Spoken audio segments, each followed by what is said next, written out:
where that animal is training-wise and what that animal will need in the future with regard to daily exercise, more training, what the animal's likes, dislikes, fears are.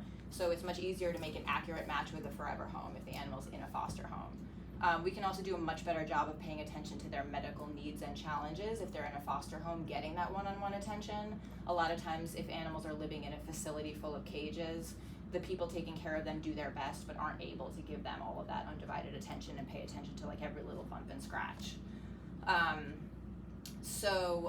We rely almost exclusively on generous donations from the public. We don't get any kind of government funding, and we don't get any kind of structured corporate funding. Once in a while, businesses will make donations to us, but in general, it's just we do events and we beg for money through like online fundraisers and stuff like that.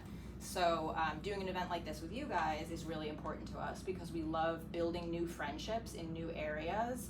We love opportunities to educate people about animal rescue who might not otherwise come in contact with the work we do. And then every single dollar counts. So if we do a fashion show with you guys and we even raise like $100, that matters because that covers medical care for a dog that we might not otherwise have been able to save. And that's sort of us in like a quick nutshell. If anybody has questions, I'm happy to answer them. Any questions? First of all, do you all know about the project and that there is that you'll be using the steps of product development to make to throughout the semester to create a line of dogwear as if you were head of product development for apparel for dogs for socialties, and then you're going to make a sample that will end in your culminating term project presentation, which is a fashion show. So so you're aware of that? Yeah. Oh, okay, perfect. All right. So knowing that, I have a question. Sure. Does anyone have a question? Yeah. So the foster homes, does anybody say like, oh, I'm just gonna keep the dog instead of giving it away? Yeah, so oftentimes people who are fostering, they go into the foster experience thinking maybe I want to adopt, like let me see how this goes. Some people do it sort of unofficially. We also have an official structured foster to adopt program. And then the way you phrased it initially made it sound like, do people ever just decide to keep the dog like against our wishes? Mm-hmm. That does happen. Okay. It's rare, but we've had to get into some situations with people once in a while who are trying not to give the dog back, but we've always gotten the dog back. But yes, fostering is an amazing way to learn whether adoption is right for you. Adoption is a huge, huge responsibility. You could potentially be responsible for that animal for 15 or more years. And sometimes it's hard to think about what that will look like so far in advance. But we try really hard to educate people about what they're committing to. I have a couple of senior dogs right now, and the older the animals get, the harder it is. So we also spend a lot of time saying no to people. Different rescues have different philosophies about how to do adoptions. Some rescues hand out dogs to like anybody who puts their name on a piece of paper, basically. And other rescues are more like ours. They're very careful and methodical.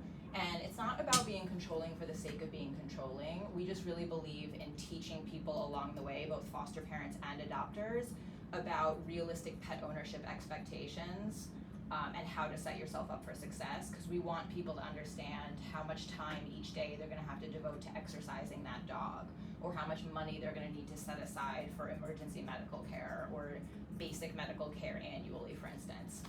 It's a lot. What type of events do you guys do? Because you said that's like how you raise money. So what type of events have you done in the past, or like how do you spread your message? That's a great question. So a long time ago, the events we primarily did were like adoption events at places like big pet stores like Petco, where we would have some animals, out for people to meet. And then my background is in magazines, initially magazines, and then environmental stuff, and then I somehow accidentally fell into animal rescue, and that whole thing's a long story too. But Our social media got a lot of attention in the beginning years ago, like before there were so many rescues that the market's kind of super saturated. But the way we did social media was kind of unique. So we got a lot of attention from businesses that were not necessarily animal focused, and they would invite us to do adoption type events or small fundraisers with them. So we sort of shifted our focus at that point. I would say this was probably like 10 years ago, to move away from like pet specific events and do things more like meet and greets or fundraisers in areas like a bubble where we could raise awareness among people that weren't expecting to encounter animals when they walked in the door. So we did a lot of events with places like Rag and Bone or Athleta, stuff like that. So when COVID happened, all of our events shut down for a long time, and then we restarted doing events last year and have a much more organized events program now that we're building out. So the stuff we've been doing over the past 2 years, and it continues to evolve, is mostly small scale fundraisers, and we're gonna work on eventually finding a volunteer with like bigger fundraising experience who can help us. But we do, we'll do like a dog friendly bingo night at the Moxie Hotel in the East Village. We've done bingo nights at other places. We'll do like happy hours with like a raffle involved. Yesterday we were part of the New York Poetry Society's first poetry event. I love that. So it was like a dog-friendly poetry event where it was like lots of dogs and dog stuff, and people were reading poems about dogs and stuff. So we do a lot, like we have like a set number, like kind of like copy-paste events we can do, and then here and there, different organizations or companies will approach us and ask us if we want to be involved in something. Like, are you guys familiar with the actor Alan Cumming? I don't even know what to reference. He's like, you all know him to see You know him. He's very famous. He's in Traders is a show he's in that's like super hot now. He also hosted the Tonys this year. I didn't even know that. I should know that. He's my neighbor. He played Nightcrawler in the Marvel movies. Anyway, he's a big deal from when I was your age. But he lives in the neighborhood, and he adopted his dogs from us. He has like a club in our neighborhood, so they hosted a fundraiser for us like 2 weeks ago. It was like a fun dragon variety show. So all sorts of like random things. We're open to doing almost anything as long as it somehow aligns with our mission. And so that's why I'm here now. Andrea was like, how about we do this fashion show and teach the students about, dog stuff. So that's kind of how an event pops up. Somebody has an idea and we're like, cool, let's do it. Is there anything specific that you would want us to make for the fashion show? That's a great question. So that kind of stuff, I guess, is up to you guys. I'm not sure exactly how that part of the class will be structured. I certainly have strong opinions about dog wear, like what seems to make sense or work, or things I've seen work well, some things I've seen not work well when it comes to either like training gear or clothing for warmth or fashion or costumes. So if you guys have questions about stuff like that, I've had an embarrassing amount of experience putting different kinds of things on and off dogs. So, Sorry. no, you first. Who are like the people that adopt the most? Like, who's your target group of like, I don't know, age-wise, for example, or like what type of people usually foster or adopt with your company? That's such a good question that like not many people ask us actually. Overall, like the target adopter group for us is just people who are really open to learning and who are realistic about what they're trying to commit to, and who can exhibit that they have a stable system and life set up. So what that tends to end up being is people in their like late 20s and later. The older the better, kind of in general, in New York City, because like nothing against young people, but in New York City there's so many changes in like the 20s period of your life. New roommate, new girlfriend, new job, like everything seems to be constantly in flux. So the people who end up adopting are usually a little bit older, but just basically like people who are stable and can demonstrate that they understand the commitment. We've had plenty of young adopters. but most of the people who apply are, I think, a little bit older too. I'd say most of the people who foster though is the opposite. Like most people who foster are probably younger because they're more enthusiastic about committing to a shorter period of time and very eager to learn about the animal rescue world, and probably more of them are following us on social media. Would you say you get a lot of people that foster in New York City, or are they more so like, I wouldn't say like suburban areas, but like, you know, like in houses more so than apartments? Yeah, most of our foster parents are in the city, which is good and bad. Easy for them to get to us to pick up dogs or pick up supplies and stuff. But we are actually in the process of building a more formal suburban foster program. We wish we had way more suburban foster parents because a lot of the dogs we rescue don't do very well in New York City. They're too easily overstimulated or too afraid of all of the noises and the constant change in the city. So we need more suburban foster parents, but there are some pretty big barriers. Primarily, people are intimidated by the fact that they would have to travel in and out of the city in order to foster because we can't deliver the animals to them. Okay. Great questions. Yeah, very great questions. I'm recording this for some online students. Is that okay? Yeah, Just so, sure. any other questions? What type of daily like things do the dogs that you guys have use? So like speaking on dog accessories, like what is something that is like used daily or like regularly used? That's a good question. So what we primarily use for the dogs and tell our foster parents to use is just a simple leash and martingale collar. It's a safety system. So we don't really use much in the way of like accessories like clothing or costumes. In the winter, we definitely encourage our foster parents though to use sweaters, sweatshirts, jackets, and some of those are designed really well and some of those are designed really poorly. Costumes, we don't use regularly. Lots of people like to have fun with like holidays and put costumes on the dogs, so we've seen a lot of that and I've interacted with a lot of that. And again, some of those are designed well, some not. I personally don't love like clothes a dog is supposed to wear every day unless it's temperature related or some kind of like safety, for some safety reason. But most dogs don't really like wearing clothes, so it stresses them out to be like put in and out of things and to be walking down the street with like a tutu on. What about like dog shoes? Because I've seen like when it's hot here that so many dogs have like shoes on for this like cement or whatever being hot. When it's hot Yeah, here? when it's hot out. Oh, I yeah. always see it when it's like like the ice and when it's icy and they put the salt. Yeah. They're wearing them even in the summer? Sometimes people wear them for a variety of reasons for safety. I put Yeah. booties on my dogs for like everything. When it's raining outside, snow. Yeah. Because he's little, so I don't want him to be like all dirty. He's close to the ground. Yeah.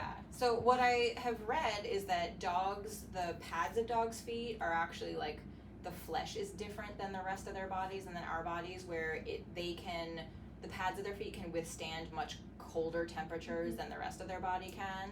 But that said, in the winter, because of the salt, it is really important to either not be walking dogs on salt or to have them wearing some sort of a bootie. In the summer, the sidewalks here are like 1 billion degrees and dogs get very, very badly injured Wow, I didn't if know they that. are standing or walking on the cement for too long.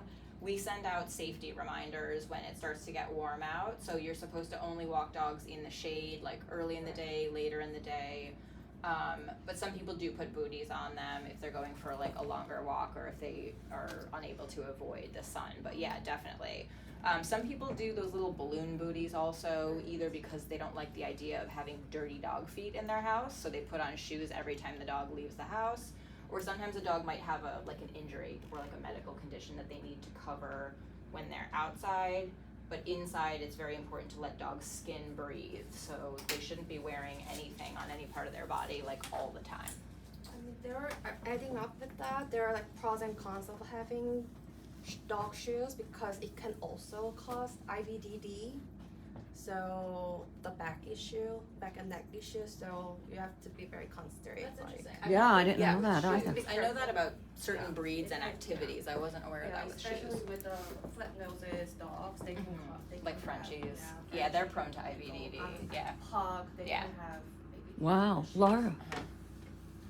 Yeah, you mentioned like mad design choices.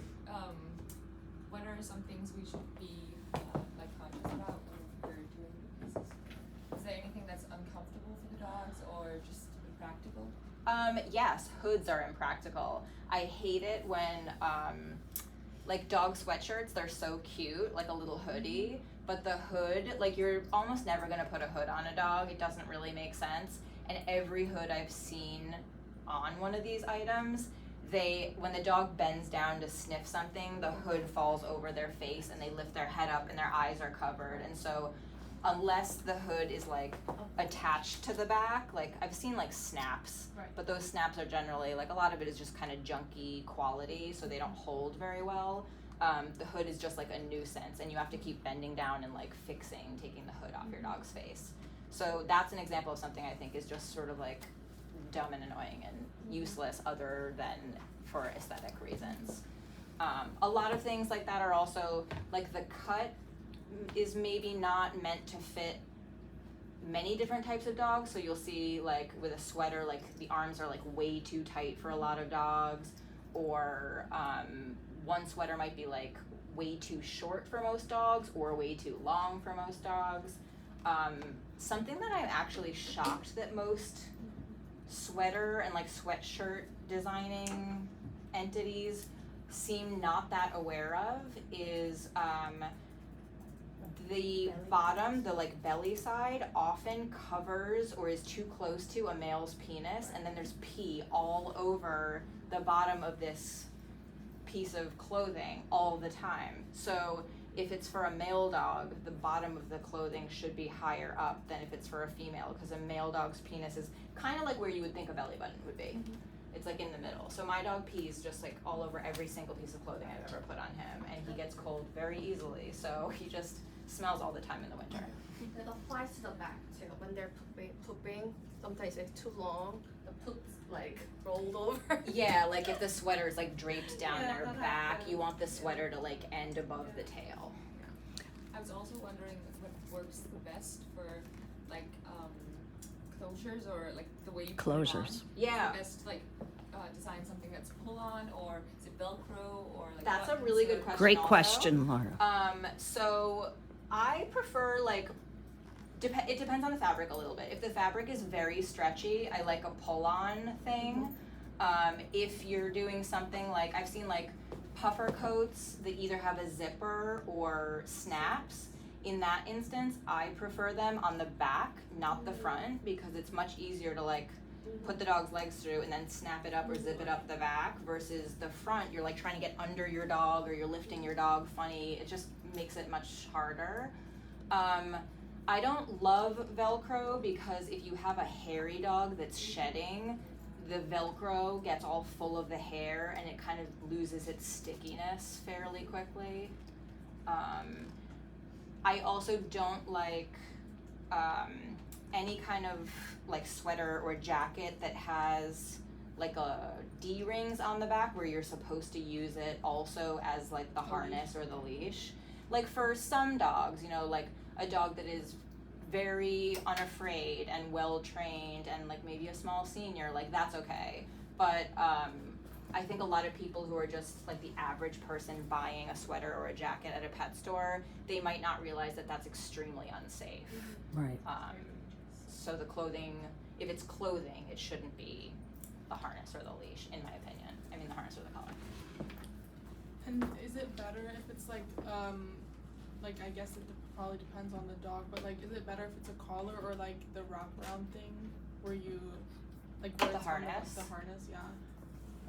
So different owners have different Good question. preferences. The way that we operate and what we always recommend to people, at least in the beginning while they're getting to know their dog, is we use something called a martingale collar. And if you want to look up what that is, we use the nylon style, but it's a collar that the tightness changes depending on how much pressure there is on the collar. So if the dog pulls, the collar gets tighter, and that's for safety reasons because almost any other collar or any harness, a very scared dog Thank can you. pull out of it. So the worst thing in the world to see is a dog get super scared of something like, you know, a car backfires or a garbage truck makes a loud noise and the dog rips its head out of the collar and takes off and maybe gets hit by a car. So that's what we're always trying to avoid. So we always use martingale collars. I've seen very few martingale collars that are interesting looking, but some exist out there. There's a company called Major Darling that makes some interesting looking martingale collars.